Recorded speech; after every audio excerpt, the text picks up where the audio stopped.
Հիսուս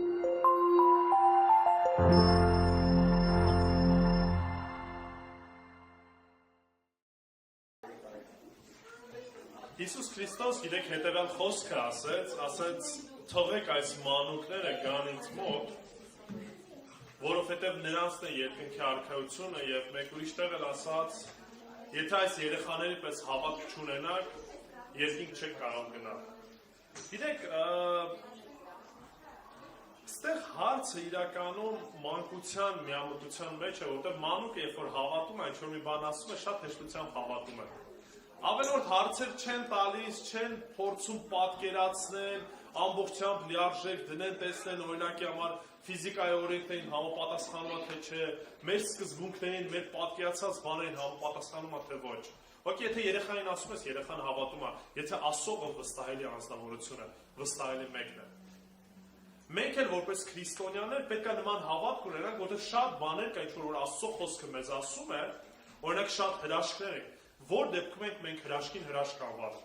Երբ որ ինչ որ մի բան գերբնական կերպով տեղի ունեցավ, կամ ինչ որ մի բան, որը որ աշխարհի օրենքներով, բաներով չեն կարող բացատրենք։ Օրինակ, եթե գնանք հիվանդանոցներ, երբ որ բժիշկների նույն հարցեք, շատ բժիշկներ ձեզ կարող շատ վկայություններ պատմեն, թե երբ որ ինչ որ մեկին ընդհանրապես հույս չեն տվել, բայց մինչև հիմա այդ մարդը օրինակ ապրում է։ Որևիցե կերպով կարող են բժիշկները բացատրել, չեն կարող բացատրել։ Եվ նման շատ հարցեր կան։ Վստահ եմ ամեն մեկս մեր կյանքում էլ նման դեպքեր եղել է, որ կարող ենք վկայենք, ասենք, ինչ որ գերբնական կերպով Աստված այս հարցին ինչ որ կերպով լուծում տվեց, կամ այցելություն արեց։ Եվ այս ամեն ինչին, եթե մենք լինենք սկեպտիկ, փորձենք ինչ որ բացատրություն տանք, միգուցե ինչ որ հարցերին ինչ որ կերպով բացատրություն տանք։ Բայց շատ դեպքերում էլ, երբ որ ամեն ինչին փորձում ենք բացատրություն տանք, ընկնում ենք այնպիսի ծայրահեղությունների մեջ, որ, չգիտեմ, սկսում ենք ասել, որ այս երկիր մոլորակ, ամեն ինչ որ տեսնում ենք Պայթյունից է առաջացել, մարդ էվոլյուցիայի միլիոնավոր տարիներից առաջացել է ինչ որ քիմիական նյութից, ու նման մի արտահայտություն կար, ուսել ասում են այդ միկրոբը դա միկրոբիոլոգ է, այսինքն միկրոբից հասել է մինչև միկրոբիոլոգի։ Ու մարդիկ պատրաստ են այս ամեն ինչին նման ձևով հավատալու, հակառակվելու, ասելով, որ Աստված այս ամեն ինչը չէր կարող արարել կամ ստեղծել։ Սա այն տարբերությունը երեխաների եւ մեծահասակների մեր մեջ, որտեղ մենք ունենք որոշակի սկզբունքներ, սովորություններ, բաներ, շատ ցենց բաժանարար պատեր։ Եվ հավատալու համար շատ անգամներ այդ պատերից այն կողմ ուղղակի թույլ չի տալիս մեր հավատքը դուրս գա։ Համար այո, պետք է մեր մանուկներին, մեր երեխաներին դաստիարակենք, կրթենք փոքրուց, որպեսզի աստվածավախ կերպով մեծանան։ Այսօր շարունակելու ենք այն թեման, ինչ որ սկսել ենք, ինչքան գիտեք, Եբրայեցիս նամակն եք միասին սերտում, երբ որ ասում Եբրայեցիս նամակ, Պողոս առաքյալի նամակն է ուղղված հրեաներին, ընդհանրական նամակն է ուղղված հրեաներին, եւ արդեն մի քանի ամիս է ինչ համար առ համար առաջ են գնում։ Եթե կհիշեք, անցած կիրակի օրը խոսել ենք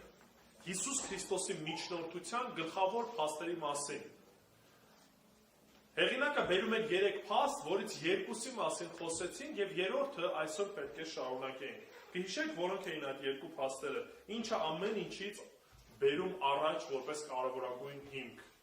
Հիսուս ինչի պետք է լինի մեր միջնորդը։ Ինչով է տարբերվում Հիսուսը մնացած միջնորդներից։ 2 բան էր ասել։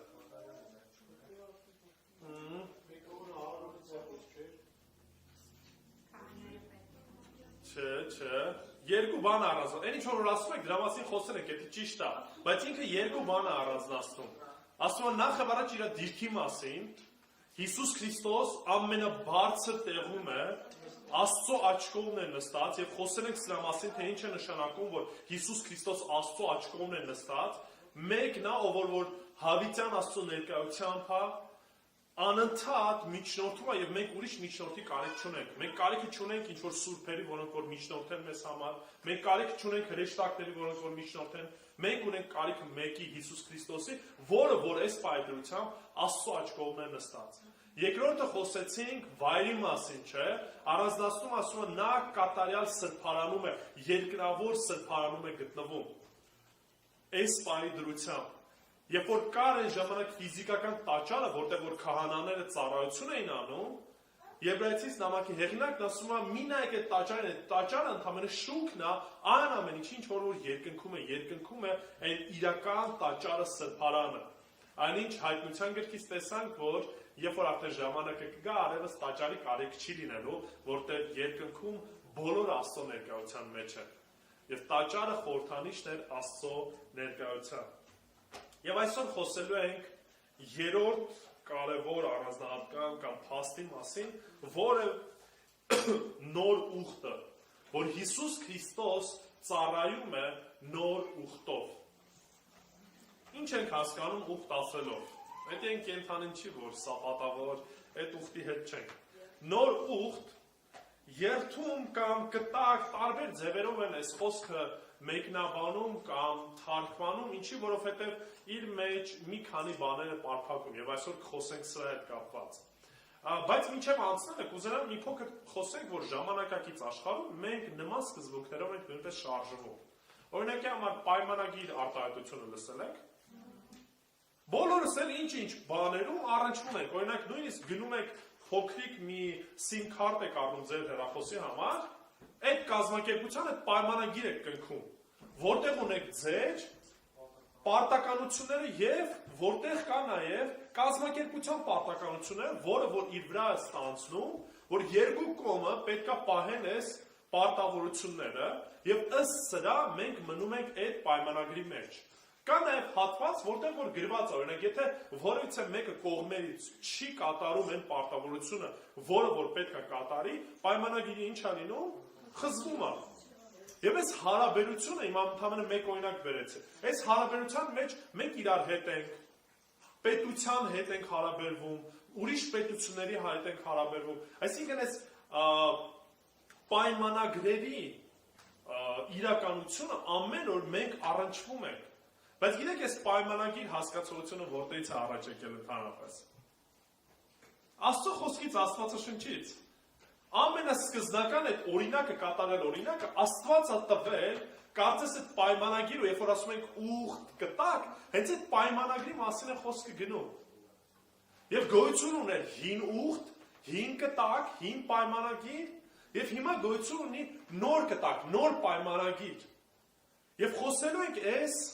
երկու պայմանագրերի կամ երկու ուխտերի տարբերության մասին եւ նաեւ խոսենք թե ինչի կարիքը կար ընդհանրապես նորի։ Արդյոք ինչ որ խնդիր կար հին պայմանագրի կամ հին ուխտի հետ, թե չէ։ Նախ եւ առաջ փորձենք վերհիշել ընդհանրապես ինչ ուխտ է կապել Աստված մարդկանց հետ։ Գիտեք ինչ որ մի ուխտ, որ օրինակ 5 կտականից գիտենք որ Աստված կապել էր մարդկանց հետ։ Մինչև Աբրահամը Նոյնա գալիս ենք շատ լավ եւ մինչև այդ էլ կար նաեւ Ադամի ու Եվայի հետ կապված, բայց Ադամի ու Եվայի հետ այնտեղ այդքան էլ բացահայտ չի, սակայն Ադամից ու Եվայից է ամեն բան սկսվում։ Երբ որ Էդեմական պարտեզում Եվան մեր գործեց, Ադամը մեր գործեց եւ վռնդվեցին, Ծննդոց 3-րդ գլուխ 15 համարի մեջ Աստված տալիս է մի խոստում։ Ծննդոց 3-րդ գլուխ 15 համարը։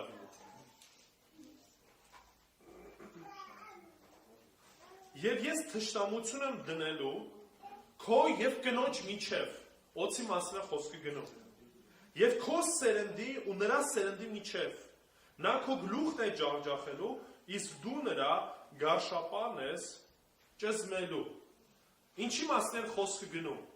Խոսքը գնում է նրա մասին, որ դնելու եմ ինչ հակամարտություն, դնելու եմ մի բաժանում կամ մի պայքար կնոջ սերնդի եւ սատանայի կամ օծի սերնդի միջև։ Եվ ասում է դու սատանա խայթելու ես կնոջ սերնդից եկածի գարշապարը, բայց նա ջախջախելու է քո գլուխը։ Ում մասին է խոսքը գնում, որը որ ծնունդ առավ ումից Մարիամից։ Ստեղ տարբերություն կա եւ ուզում եմ որ դուք շատ հստակ հասկանաք ինչի համար է շեշտում որ կնոջ սերունդից է գալու։ Ընդհանրապես սերունդաբանությունը մենք կնոջ կողմից ենք հաշվում թե տղամարդու։ Տղամարդու չէ Հայաստանում էլ ազգանունը կրում են երեխաները ամուսնու ազգանունը։ Հрьяաների մոտ էլ էր նույն բանն, այնպես չէ որ հрьяաների մոտ տարբերվում էր սա։ Բայց այստեղ հստակ կար մի խոստում Աստծո կողմից, որ այս վիճակում ձեզ չեմ թողնելու։ Կնոջ սերնդից գալու է մեկը, ով որ հաղթանակ է տալու սատանայի նկատմամբ։ Եվ դրանից հետո արդեն այս հույսով մարդիկ սկսեցին ապրել։ Այսինքն ի սկզբանե արդյոք մարդիկ լսեցին են խոստման, ինչ որ Տերն ասեց, եւ այս խոստմամբ ապրում էին։ Դրանից հետո գիտենք, որ մեղքը շատանում է եւ մեղքի պատճառով Աստված որոշում է կայացնում, որ ջրեղեղով ամբողջ աշխարհը պետք է ինչ լինի, կործանվի։ Դրանից հետո, երբ որ Նոյը տապանով վերջը դուրս են գալիս, Աստված ինչ է ասում, եւս մեկ խոստում է տալիս կամ եւս մեկ ուխտ է կապում Նոյի ընտանիքի եւ ասեմ նաեւ հիմա դուք կպատասխանեք նաեւ ում հետ։ Եկեք բացենք Ծննդոց 9:9-ից 13, հիմա փոքր ուզում եմ ես խոսեմ այս խոստումների մասին, որպեսզի դուք հասկանաք ինչի մասին է խոսքը գնում։ Ծննդոց 9:9-ից 13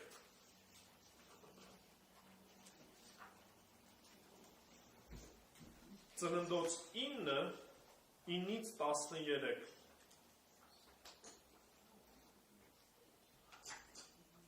Աստված է ասում Նոյին. Եվ ես ահա իմ ուխտը հաստատում եմ ձեզ հետ,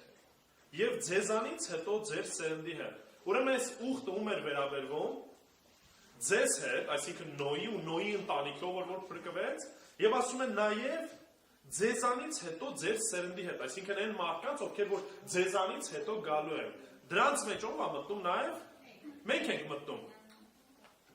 Եվ ձեզ հետ եղող ամեն շնչավոր կենդանու հետ, թե թռչնի, թե անասունի, թե ձեզ հետ եղող ամեն գազանի հետ, տապանից, ելածներից բոլորի հետ, երկրի բոլոր կենդանների հետ։ Եվ իմ ուխտը հաստատում եմ ձեզ հետ, որ այլևս ոչ մի մարմին ջրեղեղի ջրերից չի կործանվի, եւ այլևս ջրեղեղ չի լինի երկիրը կործանելու համար։ Եվ Աստված ասաց. սա այն ուխտի նշանն է, որ ես դնում եմ իմ եւ ձեր միջև, եւ ձեզ հետ եղող ամեն շնչավոր կենդանու միջև հավիտենական դարերի համար։ Եվ իմ աղեղը դրեցի ամպի մեջ, եւ դա ուխտի նշան թող լինի իմ ու երկրի միջև։ Ինչ նշան տվեց, որպես ծիածան է։ Հիմա գիտեք, ճիշտ է, ծիածանը արդեն մի քիչ ոչ տեղին ձևով են օգտագործում, որոշ մարդիկ սեփականաշնորհել են իրենց մեղքը ցույց տալու եւ կարծես հպարտանալու դրանով, բայց այս նշանը, ծիածանը առաջի կարծես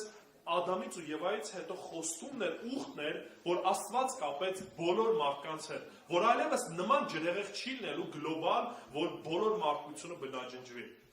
Եվ ամեն անգամ ասում եմ, որ անձրևը կտեսնեք, նաև կտեսնեք այս նշանը ու կհիշեք ես ձեզ ինչ եմ խոստացել։ Այսինքն տեսեք ուշադրություն դարձրեք, նույնպես այս հին ուխտի մեջ մտնում էր թե Նոյի ընտանիքը, նաև մտնում են բոլոր ազգերը։ Բոլոր ազգերը այս ուխտի, այս կտակի մեջ մտնում էին, այս օգնության մեջ մտնում էին։ Նոյից հետո գալիս էր ով? Աբրահամը։ Աբրահամին, երբ որ Աստված առանձնացրեց, ասեց, որ քեզանով պետք է իմ ժողովուրդը դարձնեմ, նորից Աստված ուխտ է անում Աբրահամի հետ։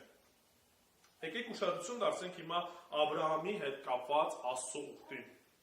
Ծննդոց 12:1-3, որ ասեմ, ստեղ նորից Աստված ուշադրություն է դարձում արդեն կոնկրետ Աբրահամի սերնդի վրա, բայց ուզում եմ ուշադրություն դարձեք այդ ուխտի մեջ, բացի Աբրահամի սերնդից, նաև ովքեր էին մտնում։ Ծննդոց 12:1-3 համարները։ Ծննդոց 12:1-3 համարները։ Արդեն ասաց Աբրահամին. դուրս եկ քո երկրից ու ազգականներից եւ քո հոր տնից այն երկիրը, որ ես քեզ ցույց կտամ։ Եվ ես քեզ մեծ ազգ եմ դարձնելու, եւ քեզ օրհնելու եմ եւ քո անունը բարձրացնելու, եւ դու օրհնություն ես լինելու, Պիտի օրհնեմ քեզ օրհնողներին եւ պիտի անիծեմ քեզ անիծողներին եւ երկրի բոլոր տոհմերը քեզանով պիտի օրհնվեն։ Երբ որ Աստված Աբրահամի հետ ուխտ է կապում, այդ ուխտը իրականություն է դառնում միմիայն այն ժամանակ, եթե Աբրահամը հավատքով ինչ աներ, ընդուներ այն։ Կարար ուղղակի Աբրահամը մերժեր եւ կարար ինչ աներ, ընդուներ։ Աբրահամը առաջին մեկն էր, ով որ լիարժեք կերպով Աստծուց այս պատգամն առնում է եւ լսում ուղղակի մի բան պատկերացրեք։ Ինչի է Աբրահամը կոչում հավատքի հայր, որովհետեւ դեռևս իրանից առաջ նման քայլ անող չկար, օրինակ չկար, որին որ ես կարող եմ հետևել։ Աբրահամը մեկն էր, առաջինն էր, որ լսեց այս խոստումը եւ այդ խոստմանը հնազանդվեց։ Ուղղակի մի բան պատկերացրեք, դուք ապրում եք ձեր երկրում, ձեր տարածքն ունեք, ձեր ընտանիքն է, քո հոր տարածքներն են, դու ապրում ես, ու Աստված հետդ խոսում ասում դու պետք է դուրս գաս տեղից։ Ու եթե դուրս եկար, քեզ օրհնելու են, քեզ նոր ազգ եմ դարձնելու։ Եվ դու ասում ես, դու ես օրհնվելու, եւ քո հետ մեկտեղ նաեւ ով է օրհնվելու, ողջ ազգերը կամ բոլոր տոհմերը քեզ հետ օրհնվելու են։ Գիտեք հրյաների խնդիրն ինչումն էր։ Ժամանակ եկավ, որ իրանք մոռացել էին ընդհանրապես, որ Աստված իրանց ընտրել է, որպեսզի իրանք օրհնություն լինեն ուրիշ ազգերի համար։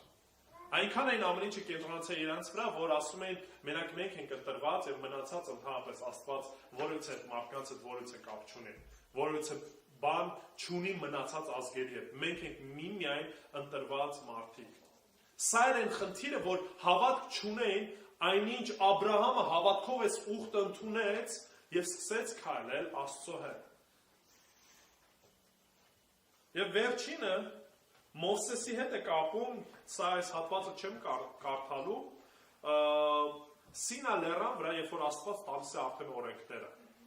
Բայց ինչքան գիտեք պատմությունից, մարդիկ հավատարիմ չեն կարգ ու կանոնին, մարդիկ հավատարիմ չեն այն ամեն ինչին, ինչ որ Տերն ասել է։ Եթե մի կողմից մեր պայմանագրի մի կողմում ով էր գտնվում, Աստված, մյուս կողմում գտնվում էին մարդիկ, ժողովուրդը։ Եվ Աստված ասեց, եթե մնաք իմ ճանապարհների մեջ, իմ օրենքների մեջ, ձեզ կորտնեմ, օրհնված կլինեք։ Եթե չմնաք, բաժանվելու եք ինձանից եւ անեծքի տակ եք լինելու։ Եվ բնականաբար մարդիկ հնազանդվեցին։ Պատկերացեք նույնիսկ, պատկերացեք Իսրայելը։ Այդքան հրաշքներ տեսավ, Մովսեսի միջոցով Մովսեսին Աստված օգտագործեց, դուրս հանեց, ծովը բացվեց, երկնքից մանանա թափեց, այսինքն շատ հրաշքներ տեսան։ Հասան լեռան վրա եւ Աստված հրաման է տալի, որ Մովսեսը պետքա բարձրանա եւ հիմա օրենքները պետքա տա։ Մովսեսը մի քիչ ուշացավ։ Ժողովուրդն ասում է, ինչ ա եղել Մովսեսին։ Մովսեսը չկա, Եգիպտոսում լիքը Աստված ունենք, հիմա եկել ենք ստե անապատում, ոչ մի հատ Աստված չկա, ինչ անենք։ Խառնում են իրար, ինչ են որոշում կայացնում։ Բոլորը իրենց ոսկիները հավաքում են, մի հատ ոսկի հորթ են սարքում ու սկսում են պաշտել այդ ոսկի հորթին։ Ինչի որտեղ մարդկային էություն է ձևի է մեղքին է միշտ ձգտում։ Եվ երբ որ Աստված տեսնում, ասում է, հես այդ ժողովուրդը պետք է բոլոր ժողովուրդը կործանան, որովհետև չեն հասցրել դաժե մի փոքր այս ամեն ինչից դուրս գան, արդեն իսկ ինչ որ ոսկի հորթ են կառուցել եւ այդ ոսկի հորթն են պաշտում հետևում։ Այդ ժամանակ Մովսեսը աղոթ կանոնացնոտեր ողորմած գտնվեր։ Ողորմած գտնվի, որտեղ սխալ են վարվել։ Եվ այո, այդ ժամանակ շատ-շատերին Աստված ճիշտը պատժում է եւ մահանում են, բայց այնպես չէ, որ ժողովուրդը մնում է։ Դրանից հետո Աստված տալիս է 10 պատվիրանները, որոնք որ գրում է քարե տախտակներին եւ իջեցնում է եւ այդ 10 տախտակների 18-ի մեջ հստակ եւս մեկ անգամ ավելի մանրամասն ներկայացնում Աստծո սրբությունը եւ ինչպես պետք է վարվեին մարդիկ Աստծո նկատմամբ։ Այսինքն դա գալիս է, եթե նորից ասեմ, ժամանակակից արտահայտությամբ, խոսքը գնում էր այդ մեր Աստծո ու մարդկանց միջև պայմանագրի կետերի մասին, որ եթե մարդիկ պահեն այս կետերը, Աստված էլ պարտավորվում է կամ իր վրա է վերցում, որ այս ազգին օրհնելու եւ իր հետ է լինելու։ Բնականաբար մարդիկ պահեցին, դրանից հետո նորից շպայեցին ու նորից ընկան եւ այս ամեն ինչը ինչ էր ցույց տալի, ցույց էր տալի, որ այս պայմանագրի հետ կապված ինչ կա, խնդիր կա։ Չի կարող ուղղակի մարդը պահի։ Պայմանագիրը կամ այդ ուխտը վատը չէր։ Այն ինչ որ Տերն առաջարկում էր, դրա մեջ վատ բան չկար։ Այն օրենքները, որ ասում են պահել, դրա մեջ վատ բան չկային։ Այդ այդ ամեն ինչը Աստված ուզում է, որպեսզի մարդ իր սրբության մեջ լինի, որպեսզի անի այն ինչ որ լավը, որտեղ այն ինչքան որ իրան լավ եղավ, նաև կլինի լավ կողքինների համար։ Եվ դրա համար կարիքը կար ինչի նոր ուխտի, նոր պայմանագրի։ Եվ բնական է, որ այս նոր ուխտի, նոր պայմանագրի մեջ մարդը պետք է ինչ չունենար, դեր չունենար, որտեղ եթե մարդու վրա նորից հույսը լիներ, ինչ է լինելու։ Նորից ամեն ինչը ոչ մի բան չէր ստացվելու, նորից ձախողելու էր մարդը։ Դրա համար կարիքը կար նոր ուխտի։ Աստվածաշունչը գիտեք ինչա բաղկացած երկու հատվածից։ Հին ուխտ, նոր ուխտ, կամ հին կտակարան, նոր կտակարան։ Հին կտակարանում այն ինչ որ մենք կարդացինք, այդ հին կտակն է, այն պայմանագիրն է մարդու եւ Աստծո միջեւ։ Բայց նույնիսկ հին կտակարանում Աստված խոստացել էր, ասել էր, գալու է ժամանակը, որ նոր ուխտ եմ կնքելու ձեզ հետ, նոր կտակ եմ տալու ձեզ հետ։ Եվ այս նոր կտակը, որ տալու է, ասում է շատ ավելի լավն է լինելու, քան թե այն ինչ որ հինն է։ Եվ հիմա արդեն կարադառնանք կոնկրետ այն հատվածին, ինչ որ պետք է այսօր կարդանք։ Բացեք խնդրեմ Եբրայեցիս նամակը, կարդալու ենք 8-րդ գլուխ 6-ից մինչև 13 համարները։ Եբրայեցիս 8 6-ից 13։ Բայց հիմա նա այնքան ավելի գերազանց պաշտոնի հասավ, որքանով նա միջնորդ է ավելի լավ մի ուխտի, ավելի լավ խոստումների վրա հիմնված։ Հիսուս Քրիստոսի մասին ասում, որ նա միջնորդ է, քահանաները հիշում եք ովքեր էին, հին կտականյան, միջնորդ էին մարդկանց ու Աստծո միջև։ Հիմա ասում է, այս պահի դրությամբ Հիսուս Քրիստոս մի ավելի լավ միջնորդ է։ Եվ հիմա արդեն ոչ թե հին ծիսական արարողություններով է ծառայում, զոհաբերություններ անում, ասում է, չէ, այս ձևով չի ծառայում, այս ձևով չի միջնորդություն անում։ Նոր ուխտով է միջնորդություն անում, եւ այս նոր ուխտի հետ նաեւ կան նոր խոստումներ։ Եթե առաջինը անթերի լիներ, ապա երկրորդի համար տեղ չէր փնտրվի։ Առաջինը ինչի մասին է խոսքը գնում։ Հին ուխտի մասին ասում։ Ասում է, թե հին ուխտը կատարյալ լիներ, աշխատեր, նորի կարիքը չենք ունենա։ 8-րդ համարը, քանզի նրանց հանդիմանելով ասում է, ահա օրեր են գալիս, ասում է Տերը, եւ ես Իսրայելի տան եւ Հուդայի տան հետ նոր ուխտ եմ անելու, բայց ոչ այն ուխտի նման, որ նրանց հայրերի հետ ինչ արեցի, կնքեցի։ Այն օրը, երբ նրանց ձեռքից բռնեցի Եգիպտոսի երկրից դուրս հանելու համար, քանի որ նրանք իմ ուխտի մեջ չմնացին։ Ես էլ անհոգ եղա նրանց հանդեպ, ասում է Տերը։ Այս է այն ուխտը, որ Իսրայելի տան հետ պիտի անեմ։ Հիմա տեսեք, ուշադրություն դարձեք սրան, երբ որ անդադ շեշտում է Իսրայելի տան հետ, այո, առաջնային ուխտը կապված է ում հետ, Իսրայելի ժողովրդի հետ։ Բայց այդ Իսրայելի ժողովրդի մեջ նաև այդ ուխտի օրհնությունից ովքեր էին նաև օգտվում, բոլորը հեթանոսները նաև մենք ենք դրա մեջ մտնում։ Տան հետ պիտի այս օրենքից հետո ասում է Տերը, իմ օրենքները պիտի դնեմ նրանց մտքի մեջ, նրանց սրտում պիտի գրեմ դրանք, ու ես նրանց համար Աստված պիտի լինեմ, նրանք ինձ ժողովուրդ։ Եվ նրանցից ոչ մեկը չի սովորեցնելու իր ընկերոջը, ոչ էլ որևիցե մեկը իր եղբորը ասելով ճանաչիր Տիրոջը, որովհետև բոլորը պիտի ճանաչեն ինձ փոքրից մինչև մեծ, որովհետև նրանց անիրավությունները պիտի ներեմ եւ նրանց մեղքերն ու անօրենությունները այլևս պիտի չհիշեմ։ Հենց նրանով, որ նոր ուխտ է կոչվում, առաջինը հին է դարձնում, իսկ ինչ հնանում է եւ ծերանում մոտ է անհետանալու։ Եկեք աղոթենք։ Տեր Աստված, փառք ենք քեզ տալիս նոր ուխտի համար, Տեր, որ չթողեցիր մեզ անիրավության մեջ, այլ նորովի այցելություն արեցիր, Տեր Աստված, ողորմեցիր եւ նոր ուխտիդ մեջ նաեւ մեզ կանչեցիր, Տեր Աստված, որ ժամանակին հեթանոս ենք եւ քո միջոցով փրկություն ստացանք, Տեր։ Խոսիր մեզ հետ, Տեր Աստված, եւ օգնի, որ այն ամեն ինչ որ այս ժամին խոսելու ենք, միմիայն փառք ուղղված լինի քեզ եւ քեզանից առնելով շինվենք եւ քեզ մեծարենք Հիսուս Քրիստոսի անունով ամեն։ Ուրեմն այս հատվածում տեսնում ենք 3 խոստում, որը որ գալիս է նոր ուխտի հետ։ Կար հին ուխտը իր խոստումներով,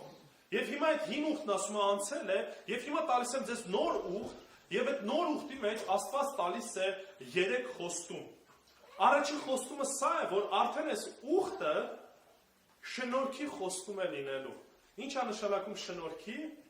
Ուշադրություն դարձեք 10 համարի մեջ, թե Աստված իր վրա ինչ է վերցնում։ Այս է այն ուխտը, որ Իսրայելի տան հետ պիտի անեմ, այն օրից հետո ասում է Տերը, ով պիտի անի, Աստված։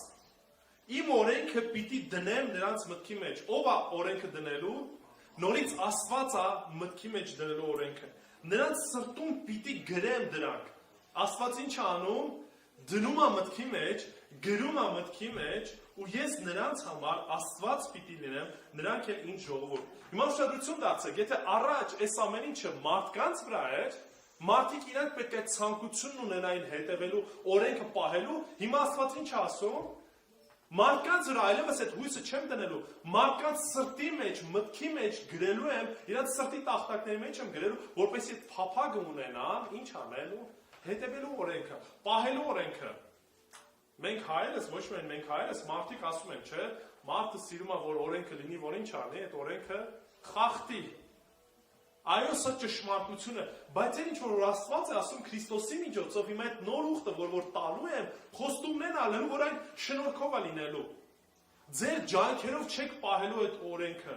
Ձեր ջանքերով չի, նես չի, որ ստիպելու եք ձեզ, այ, ուզում եք գողանամ, բայց Աստված ասելը չի կարելի, լավ չեմ գողանա։ Ուզում եմ սպանեմ, բայց դեռ որ Աստված ասելը չես կարա սպանես, լավ չեմ սպան։ Նման ձևով չի լինելու, մտքի սրտի փոփոխություն է լինելու։ Որտեղ եթե մտքի սրտի փոփոխություն չեղավ, հնարավորություն ունենաս ինչ ես անելու։ Կգողանասեն, էնել կանես։ Շատերը խոսում են Սովետ միության բարոյական երկրի մասին։ Սովետ միության ժամանակ բոլորը գողանալու հնարավորություն ունեն, գողանում են, որտեղ դարել էր դե եթե պետությանն է, բոլորին է, ուրեմն իմը չի, ուրեմն խնդիր չկա։ Ով ինչ կարողանում էր, գողանում էր, ինչի, որովհետև այդ սրտի մեջ չգողանալու հարցը չկար, հնարավորություն ունես, արա, եթե նույնիսկ չեր էլ գողանում, ինչ կասեն գիժես, հնարավորություն ունես, տա։ Դրա համար ով ինչ, որտեղ որ աշխատում էր, ամեն անգամ իրանց հետ կլինի շինարարության մեջ ու նման, ու դրա աղետը գիտես, որտեղ տեսանք 88 թվականին, երբ որ ցեմենտի տեղը մենակ ավազ էին լցրել, երբ որ արմատուրայի տեղը նորմալ արմատուրա չեն լցրել, ու այն շենքերը, որոնք որ սեյսմակայուն առումով ստուգված են ու պետք է այդքան բալի դիմանային, մարդկային մեղքի պատճառով փլուզվեցին։ Ինչի որտեղ ամեն մեկը իր շահները է փնտրում։ Օրենքը եթե մեր սրտում չլինի, մեր մտքի փոփոխությունը չլինի, ուղղակի լինելով կրոնավորություն։ Շատերն ասում են դե իսլամում տեսեք ինչ հավատացյալ եմ։ Չկա տենց բան։ Ուղղակի Պարսկաստանը օրինակը վերցնեմ։ Եթե գիտեն նման ձևով չվարվեցին, շատ լուրջ խնդիր են ունենալու, այդ տեսեք որ գալիս են Հայաստան ոնց են վարվում։ Մոռանում են, որ իրենց խմիչ չի կարելի, մոռանում են, որ կանանց ուրիշ մոտ գնալ չի կարելի, ու նման շատ բաներ։ Ուղղակի երբ որ կա վախը, երբ որ կա թուրը, դա չի նշանակում, որ սրտից մեջ փոփոխություն կա։ Դա նշանակում է ուղղակի վախենում եմ պատժից, դրա համար չեմ անում։ Քրիստոնեությունը նման ձևով չի վարվում։ Որովհետեւ մեկին Աստված չի ստիպում ասում, գիտես ինչ կա, նման բանով արա, եթե չանես այս կոմենտում ու մենք այդպես վախի մեջ հիմա ասենք սարսափում ենք, ասում ենք, այ եթե Կիրակի օրը չգայինք պաշտամունքի, այ եթե չաղոթենք, այ եթե Աստծո խոսքը չկարդայինք, Աստված երկնքից կայծակ է իջեցնելու։ Մենք դրա համար չենք հետևում Տիրոջը, հետևում ենք, որտեղ այդ փափագը, այդ ցանկությունն ունենք, դա մեր սրտի ցանկությունն է, ինչ որ մեկը մեզ չի ստիպում։ Նույնպես եւ օրինակ հանգանակության հետ կապված, Աստծո խոսքն ասում է, ինչ որ անում ես, հոժարությամբ արա, չես ուզում գումար տաս, մի տուր, որտեղ եթե ինչ որ մի բան ձևական, դրդված ես անելու, Աստված այդ ամեն ինչը չի ընդունում։ Աստծուն դա հաճելի չի։ Ծառայության առումով նայ։ Եթե որևիցե մեկ ինչ որ ծառայություն անում, այցելություն անում եւ սրտի մեջ այդ փափագ այդ ցանկությունը չունի, այս ամեն ինչը Աստծո համար օգտակար չի, ընդունելի չի։ Որտեւ սրտիդ մեջ չես ուզում, բայց ստիպված անում ես։ Իսկ Աստված չի նայում մեր գործերին, չի նայում մեր շուրթերին, նայում է մեր սրտին։ Դա համար շատ կրոնավորներ կան, որ անունով քրիստոնյա են, անունով ցույց են տալի, որ նրանք բարերան են, բայց այդ ամեն ինչ ուղղակի դատարկ խոսքեր են, շղարշ է մարդկանց ցույց տալու։ Փարիսեցիներն ինչի համար դատապարտվեցին, ինչի համար Հիսուս շատ հանդիմանում էր փարիսեցիներին, որտեղ արտաքինից կրոնավոր էին երևում, օրենքը պահում էին, ամեն ինչը շաբաթը սուրբ էին պահում, ամեն մի հարցը, ամեն մի դետալը, բայց սրտի մեջ ասում է անիծում եք, սպանում եք ու կարծես գեղեցիկ, սիրում գերեզման եք, բայց մեջը փտած եք։ Կրոնավորության ժամանակն անցավ, եթե 5 տականն ասում էր սա արա եւ կապրես, շնորհքն ասում է հավատա եւ կապրես։ Եփեսացիս 2-րդ գլուխ 8-ից 9 համարները կարդանք։ Եփեսացիս 2-րդ գլուխ 8-ից 9 համարները։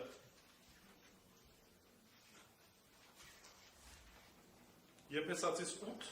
Եփեսացիս 2 8-ից 9։ Որովհետև շնորհքով եք դուք փրկված, ինչի միջոցով, հավատի միջոցով։ Աբրահամը, երբ որ լսեց այդ խոստումը, մինչև չհավատար այդ խոստումը իր կյանքում իրականություն չէր կարող դառնալ։ Դրա համար ասում է դուք փրկված եք, ձեր շնորհիվ չի։ Աստված ուղղակի այդ փրկությունը տալիս է, բայց այդ փրկությունը ինչի միջոցով է գալի, հավատի միջոցով, որտեղ այսօր այդ փրկության հնարավորությունը բոլորն ունեն։ Այնը որ հավատում է, ինչ է ստանում, փրկություն է ստանում, այնը որ չի հավատում, դա դապարտված է։ Եվ սա ոչ թե ձեզանից է, այլ Աստծո պարգևն է։ Պարգև ինչ է նշանակում։ Նվեր։ Երբ որ ծնունդն է ձեր, ու ինչ որ մեկը բերում են նվերներ են տալիս։ Եղել է դեպք, որ ասեն, սա նվեր է, բայց դրա տեղը պետք է ասենք մի 10,000 դրամ վճարես։ Չի լինում, չէ, եթե նվեր է, ուրեմն անվճար է։ Չես կարող, եթե վճարեցի, դա արդեն նվեր չի, դու ինքդ քո համար ինչ որ բան ես գնում։ Եվ ստեղ Աստված ասում է այդ փրկությունը, որ ես տալու եմ ձեզ։ Ձեր շնորհիվ չի։ Շնորհքով եք նվերը որպես Աստծուց, նվերը Աստծուց պարգև է ձեզ։ Ինչի համար։ Ոչ թե գործերից, որպեսի ոչ մեկը ինչ չանի, չպարծենա։ Այսինքն հիմա էլ պարծանքի տեղ չկա, չես կարող ասես, վայ Տեր Աստված, ես փրկություն ստացա, որովհետև այնքան լավ մարդ եմ, տեսեք, ինչքան շատ եմ քարոզում, Աստվածաշունչ եմ կարդում, աղոթում եմ, տեսեք 100 հատ մոմ եմ վառել, այսքան եկեղեցիներ եմ կառուցել, ասում եմ նման բաները որևիցե տարբերություն չի տալիս ինձ համար։ Որտեղ փրկությունը շնորհքով է եւ ձեր միջոցով չի, այդ նոր ուխտի միջոցով է, որ տեղի ունեցավ Հիսուս Քրիստոսի միջոցով։ Եթե առաջ օրենքը պահելով պետք է ապրեիք, հիմա շնորհքով եք։ Շնորհքով եք փրկված եւ սա ձեզանից չի։ Այսինքն, այս նոր ուխտի խոստումը, առաջի խոստումը սա էր, որ այս ամեն ինչը շնորհքով է լինելու։ Տերն է դնելու այդ օրենքը ձեր սրտերում, ձեր մտքերում գրելու է եւ Աստված, ասում է ես կլինեմ ձեր Աստվածը եւ դուք կլինեք իմ ժողովուրդը։ Երկրորդ խոստումը սա է, որ ասում է ժամանակը գալու, որ բոլորն էլ ճանաչելու են ինձ։ Եկեք 11 համարը կարդանք։ Եվ նրանցից ոչ մեկը չի սովորեցնելու իր ընկերոջը, ոչ էլ որևիցե մեկը իր եղբորը ասելով ճանաչիր Տիրոջը, որովհետև բոլորը պիտի ճանաչեն ինձ փոքրից մինչև մեծ։ Որ ժամանակի մասին է խոսքը գնում։ Արդյոք այս ընթացքում կարանք ասենք պահ կարա գա, որ փոքրից մինչև վերջ Տիրոջը բոլորը ճանաչեն։ Երբ կլինի դեպ դեպքում։ Այսինքն, երբ որ Հիսուս Քրիստոս երկրորդ անգամ գալու եւ հիմնելու է իր թագավորությունը հազարամյա, եւ ինքն է լինելու արդեն թագավորը, ասում է այդ ժամանակ կարիքը չի լինելու, որ ինչ-որ մեկին ասես ճանաչի Տիրոջը, որտեղ ասում է փոքրից մինչև մեծ բոլորն էլ ճանաչելու են։ Դա կարդում ենք օրինակ Եսայա մարգարեության մեջ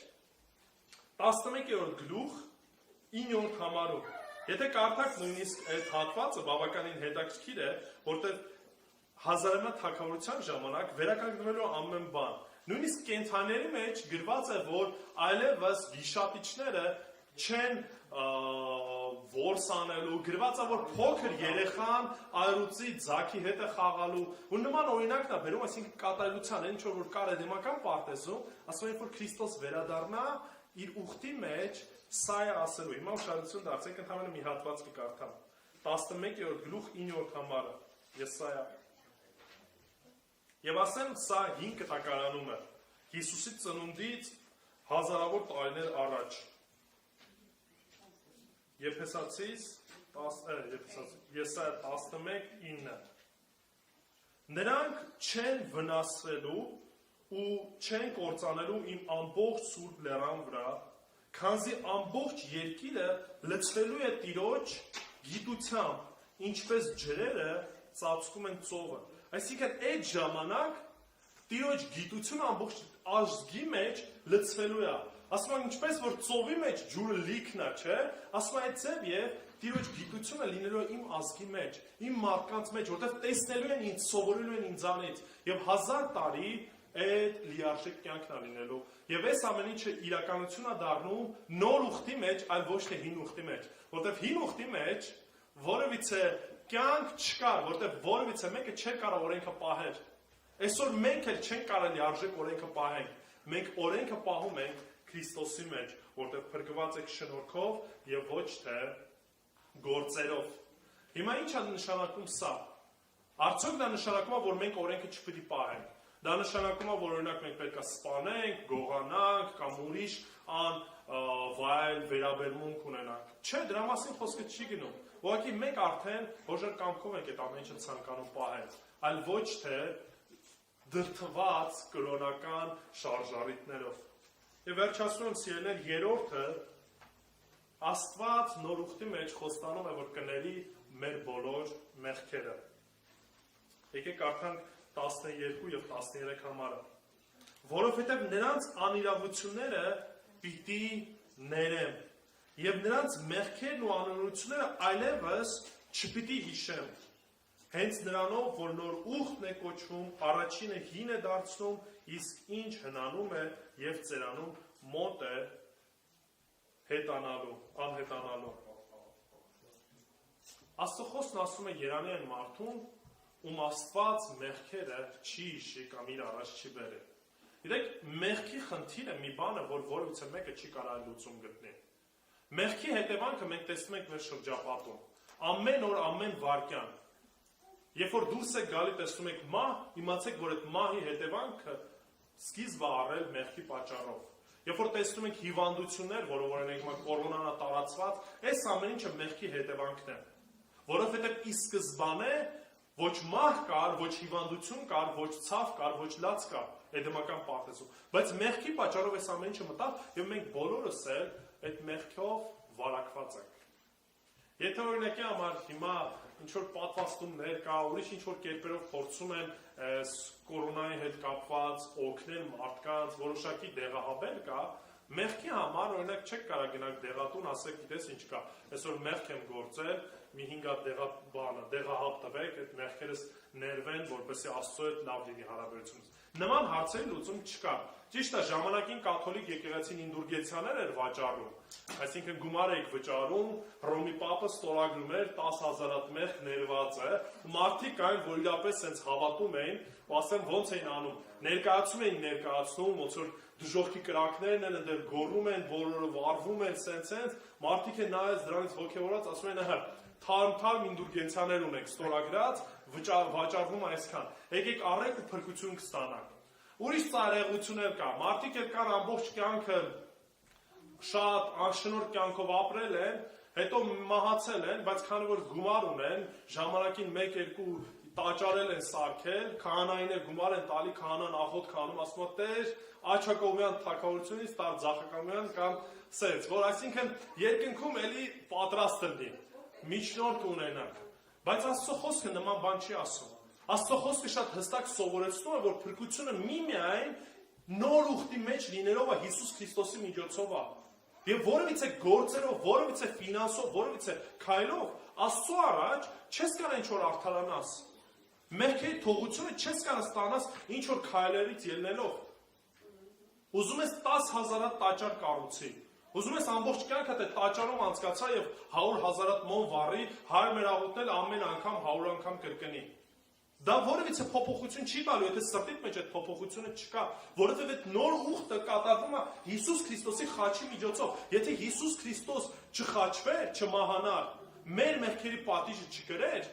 մենք էինք կրելու այդ մեղքերի պատիժը, մենք էինք դատապարտվելու։ Դրա համար Հիսուս Քրիստոս այդ պատիժը, այդ մեղքի պատիժը իր վրա վերցրեց, իր արյունը թափվեց, ու մենք էլ Քրիստոսի միջոցով իր շնորհքով փրկություն ստացանք։ Եվ մեզանից միայն ինչ է մնում,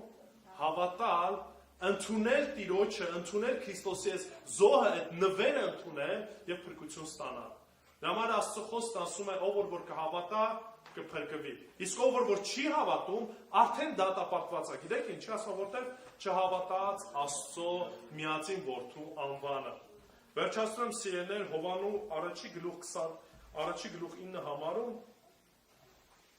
առաջի Հովանում, եկեք նախ եւ առաջ կարդանք Հովանում 1:29, Հովանու ավետարան 1:29։ Երբ որ Հիսուս Քրիստոս մոտենում է Հովանես Մկրտչին, երբ որ Հովանես Մկրտիչը տեսնում է Հիսուսին, ուշադրություն դարձեք ինչ խոսքեր է ասում։ Հաջորդ օրը Հովանեսը տեսնելով Հիսուսին, դեպի իրեն էր գալիս եւ ասաց. Ահա Աստծո գառ ինչ էր նշանակում, պատկացեք հրեաների մոտ, զոհաբերությունը չէ, այն ժամանակ հին ուխտի համեմատ մարդիկ զոհաբերություն էին անում, գառան արյունն էին թափում, որպես իրենց մեղքերի թողության համար։ Հիմա ասում է, ահա Աստծո գառը, որ ինչ է անելու, որ վերցնում է հրեաների մեղքը, աշխարհի մեղքը, որի մեջ նաև մենք ենք մտնում։ Այսինքն Հիսուս Քրիստոս եկավ որպես գառ, զոհաբերվեց մեր մեղքերի համար մեկ անգամ եւ վերջնական անգամ։ Եվ այլևս մենք կարիքը չունենք նոր զոհաբերություններ կատարելու։ Մենք կարիքը չունենք ինչ-որ գործեր անելու։ Եվ այս զոհաբերության միջոցով Քրիստոս դարձավ մեր միջնորդը, Աստծո եւ մարդկանց միջեւ, կատարյալ միջնորդը, միակ միջնորդը, որը որ երկնքում է ամենաբարձունքում է գտնվում, ծառայում է երկնավոր սրբարանում, ճշմարիտ սրբարանում եւ ծառայում է նոր ուխտով, որի մեջ մենք բոլորս էլ մտնում ենք։ Ուղղակի ինչ պետք է անենք, պիտի հավատանք եւ այս հավատով մտնենք այդ նոր ուխտի մեջ, մտնենք այդ փրկության մեջ։ Եկեք աղոթենք, խնդրենք, որ Տերը մեզ ների եւ իրապես ամեն մեկս այդ ուխտի օգնության մեջ լինենք, այդ փրկության մեջ լինենք, որովհետեւ մարդիկ են լինելու, որոնք որ ուշացնելու են, մարդիկ են լինելու, ովքեր որ չեն հավատալու, եւ այդ մարդիկ որևիցե արդարանալու պատճառ չեն ունենալու, ոչ էլ կարողանալու են ասել չգիտեի, կամ չեմ իմացել, կամ փորձել եմ այս ձև անել, չի ստացվել։ Բոլորն են Աստծո առաջ կանգնելու են։ Մարդիկ են լինելու, ովքեր որ Քրիստոսի միջնորդ ունենալով փրկություն են ունենալու, քանի որ հավատացին, եւ մարդիկ են լինելու են, ովքեր որ մերժելու են Քրիստոսին։ Հավատանք։ Տեր Աստված փառք ենք քեզ տալիս իրապես, որ կյանք ես տվել։ Շնորհակալ ենք ով Հայր, որ խոսքդ ունենք ու խոսքովդ առաջնորդվում ենք։ Շնորհակալ ենք, որ նոր ուխտիդ մեջ Տեր Աստված նաև հիշեցիր մեզ։ Այո, ուխտը կապել է Իսրայելի հետ, Հուդայի ու Երուսաղեմի հետ, Տեր Իսրայելի, բայց նաև այդ օրհնության մեջ մեզ էլ կանչեցիր Տեր Աստված, եւ այս ամեն ինչը ի սկզբանե քո ծրագրի մեջ էր մտնում, Տեր, որովհետև Նոյի տրված խոստման մեջ նաև մտնում ենք մենք Տեր Աստված։ Աբրահամի խոստման մեջ, որ ասացիր, ասացիր նաև Աբրահամով պետք է օրհնվեն բոլոր ազգերը Տեր Աստված։ Եվ այսօր էլ ով Տեր քո եկեղեցի գալիս է քո առաջ քեզ փառաբանելու, քեզ մեծալու, քեզ շնորհակալություն հայտնելու Տեր, որովհետև քո միջոցով փրկություն ստացանք։ Հիմա աղոթում եմ ով Տեր, որ այցելություն անես ամեն մեկին, ով որ այստեղ է գտնվում Տեր, որ ամեն մեկս դարձի գանք։ Խնդրենք, որպեսզի մեր մեղքերս ներես, սրբես մեզ ամեն անիրավությունից Տեր եւ քեզ զավակ դարձնես։ Աղոթում եմ բոլոր նրանց համար, ովքեր որ դեռ քեզ չեն ճանաչում Տեր։ Փրկության ճանապարհը, փրկության դուռը դեռ բաց է Տեր։ Եվ ընդունում ես բոլոր նրանց, ովքեր որ կգան խոնարհությամբ քո առաջ։ Ուստի սիրելի բարեկամ, եթե մինչև հիմա Տիրոջը չես ճանաչում, Տիրոջը առաջ ապաշխարությամբ չես եկել, կարող ես աղոթել պաս խոսքերով եւ ասես նրան. Տեր Հիսուս, ներիր, որտեղ մեղավոր եմ։ Ներիր, որտեղ այսքան ժամանակ ապրել եմ իմ կամքս կատարելով այդ ոչ թե այն ինչ որ դու ես ուզում։ Խնդրում ներիր մեղքերս եւ ինձ փրկություն տուր։ Հիսուս Քրիստոսի սուրբ անունով։ Ամեն։